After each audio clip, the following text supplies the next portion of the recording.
John chapter 5. Sometime later, Jesus went up to Jerusalem for one of the Jewish festivals. Now there is in Jerusalem near the sheep gate a pool, which in Aramaic is called Bethesda, and which is surrounded by 5 covered colonnades. Here a great number of disabled people used to lie, the blind, the lame, and the paralyzed. One who was there had been an invalid for 38 years. When Jesus saw him lying there, and learned that he had been in this condition for a long time, he asked him, "Do you want to get well?" "Sir," the invalid replied, "I have no one to help me into the pool when the water is stirred. While I am trying to get in, someone else goes down ahead of me."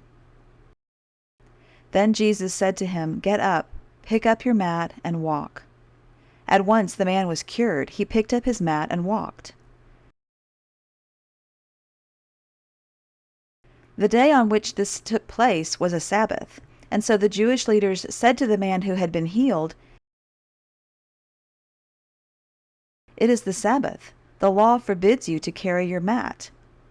But he replied, "The man who made me well said to me, 'Pick up your mat and walk.'"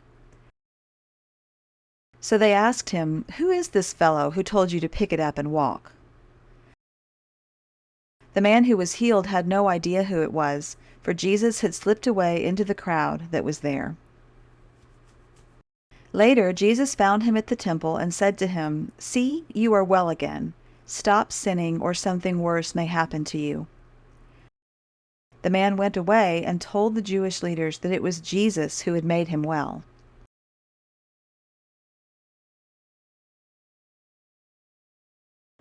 So because Jesus was doing these things on the Sabbath, the Jewish leaders began to persecute him. In his defense, Jesus said to them, "My Father is always at his work to this very day, and I too am working." For this reason they tried all the more to kill him.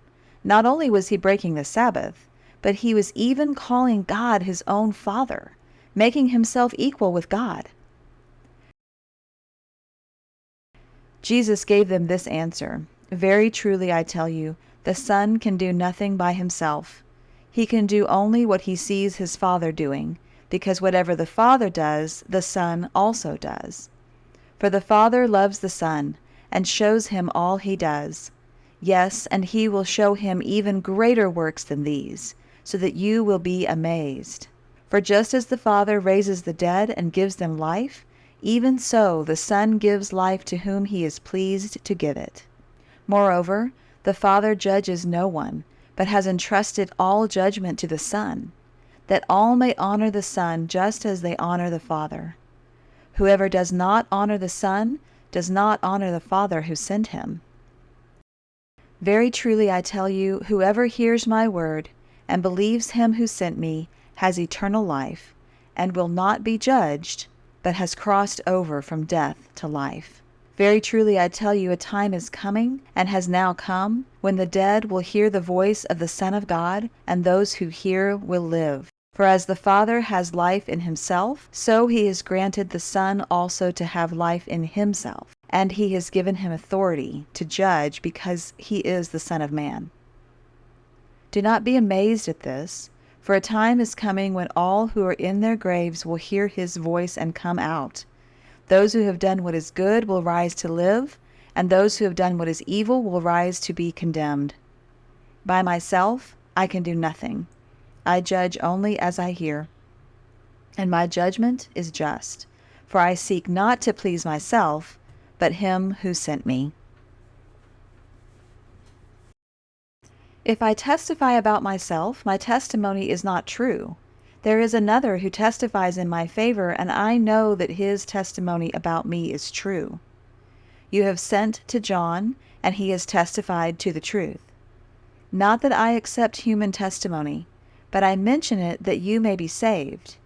John was a lamp that burned and gave light, and you chose for a time to enjoy his light. I have testimony weightier than that of John. For the works that the Father has given me to finish, the very works that I am doing, testify that the Father has sent me. And the Father who sent me has himself testified concerning me. You have never heard his voice, nor seen his form, nor does his word dwell in you, for you do not believe the one he sent. You study the Scriptures diligently, because you think that in them you have eternal life. These are the very Scriptures that testify about me. Yet you refuse to come to me to have life. I do not accept glory from human beings, but I know you. I know that you do not have the love of God in your hearts. I have come in my Father's name, and you do not accept me. But if someone else comes in his own name, you will accept him. How can you believe, since you accept glory from one another, but do not seek the glory that comes from the only God? But do not think I will accuse you before the Father.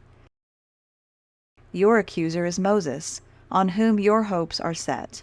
If you believed Moses, you would believe me, for he wrote about me. But since you do not believe what he wrote, how are you going to believe what I say?